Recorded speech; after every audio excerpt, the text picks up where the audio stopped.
I still remember the day when everything in my life changed. It was a normal evening, nothing special, just the usual colors of sunset painting the sky. I had gone to the small bookshop in my town, a quiet place where I often escaped from the noise of the world. Books had always been my safe place. As I walked through the shelves, my eyes fell on someone I had never seen before. A girl, standing in the poetry section, holding a book with both hands as if it were something fragile. She was lost in the words, her lips moving softly as if whispering the lines to herself. For a moment, I just stood there. I didn't even know her name, but something about her presence pulled me in. Her hair fell gently over her face, and her eyes carried a calm sadness, like someone who had seen both beauty and pain. I don't know what gave me the courage, but I spoke. "Is it a good one?" I asked, pointing at the book she was holding. She looked up, surprised, and for the first time, our eyes met. There was something in her gaze that made my heart beat faster. She smiled a little. "It's beautiful," she said softly. "Words that can break your heart and heal it at the same time." That was the first thing she ever said to me. And even now, years later, I still remember her voice. We talked for a while in that little shop. Her name was Aisha. She loved poetry, music, and long walks under the stars. I didn't know it then, but that day was the beginning of a story that would change me forever. Days passed, and somehow, we kept meeting again. Sometimes at the bookshop, sometimes at the small park nearby, and sometimes it was just by chance on the street.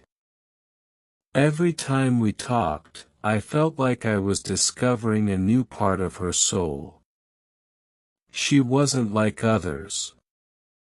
She listened deeply, spoke softly, and cared in ways that were rare. With her, silence was not empty, it was peaceful. One evening, we sat on a bench in the park. The sky was filled with stars, and the world seemed quiet. She looked up and said, "Do you ever feel like the stars are listening to us?" I laughed a little. "Maybe they are. Or maybe they're just shining because you're here." She turned to me, surprised, then smiled, and for a second, I saw something in her eyes, something unspoken. It was the kind of moment that stays with you forever. I didn't know if I was falling in love, but I knew one thing: she was becoming the most important part of my days. With every passing day, I found myself thinking about Aisha more than anything else. Her laughter stayed with me even when she wasn't around, and her silence spoke louder than words. But sometimes, I noticed something behind her smile. A shadow. A sadness she tried to hide. One evening, as we sat by the lake, watching the water ripple under the moonlight, I finally asked, "Aisha, why do your eyes sometimes look so far away?" For a moment, she didn't answer. Then she sighed. "Because not everything in life is fair," she said softly. "And not every wound is visible." I wanted to ask more, but I saw the pain in her face. So, I didn't push her.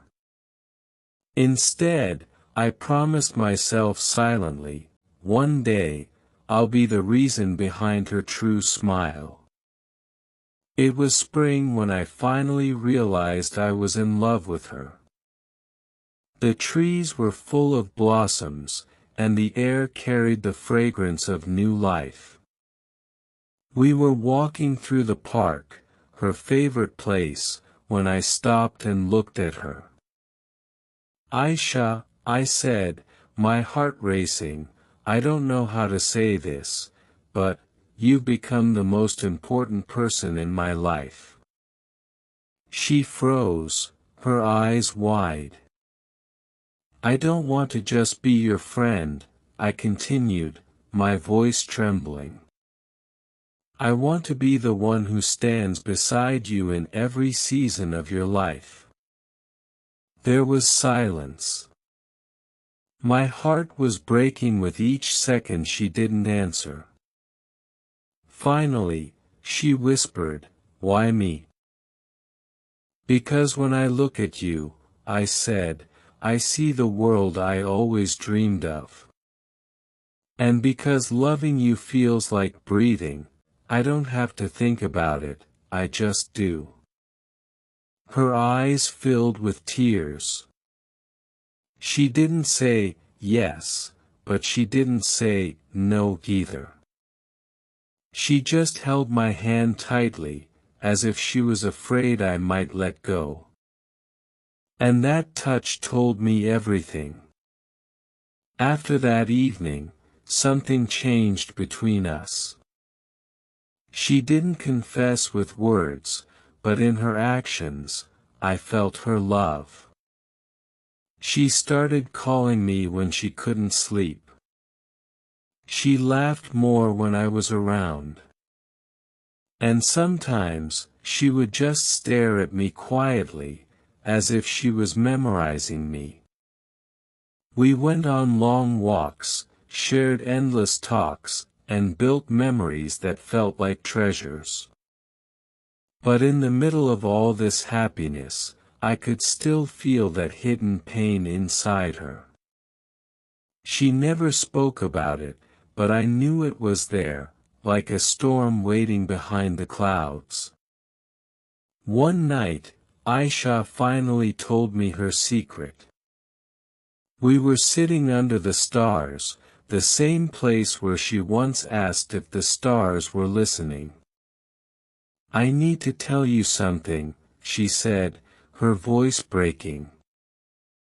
I nodded, holding her hand. She looked down, tears falling. I'm sick," she whispered. "I've been fighting it for years. The doctors say I don't have much time." The world stopped. My heart refused to believe what I had just heard. "No," I said, my voice shaking. "There must be a cure. There must be something." She shook her head gently. "I didn't want to tell you because I didn't want you to love me out of pity. But I couldn't hide it anymore. I needed you to know the truth." I held her hand tighter. My tears blurred my vision. "You think I'll leave you because of this?" "Aisha, I don't love you for your tomorrow. I love you for today, for now, for every single moment we still have." She cried in my arms that night, and I swore to myself that I would make whatever time we had left the most beautiful part of her life. From that day, every moment with her became priceless. We did everything she ever dreamed of, watching the sunrise by the sea, visiting the library she always loved, walking in the rain, writing letters to each other, and even planting a tree together. Her health grew weaker, but her spirit grew stronger. She smiled more than ever, as if she wanted to leave behind nothing but love. Sometimes at night, when she was too weak to speak, I would read poetry to her. And even with her eyes half closed, she would whisper, "Don't stop. Your voice feels like home." One evening, when the sky was burning with the colors of sunset, she held my hand and said, "Promise me something." "Anything," I said, holding back my tears. "Promise me that when I'm gone, you won't let the pain take away your smile. Promise me you'll live. Promise me you'll keep loving, even if it's not me." I shook my head, crying.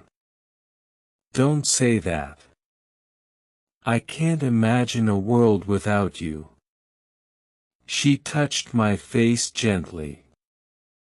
"You can. Because love doesn't die. It lives inside you. Promise me." With a breaking heart, I nodded. "I promise." Not long after, the day came that I had always feared. She left quietly, in her sleep, with a smile on her face. And though she was gone, she left behind more than memories, she left behind a part of herself inside me. The world felt empty. I walked the same streets, sat in the same park, but nothing felt the same without her. But then I remembered her words, "Promise me you'll live." So, I tried. Step by step, day by day. I carried her love with me in everything I did. Years have passed now. The tree we planted together has grown tall, its branches reaching toward the sky. I often sit under it, reading the same poetry she loved. And sometimes, when the wind blows softly, I feel as if she's there beside me, listening.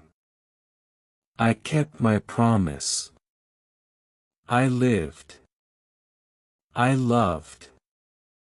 But a part of me still belongs to her. Aisha was not just a chapter in my life, she was the book itself. And every time I look at the stars, I whisper to her, "I still love you. Always."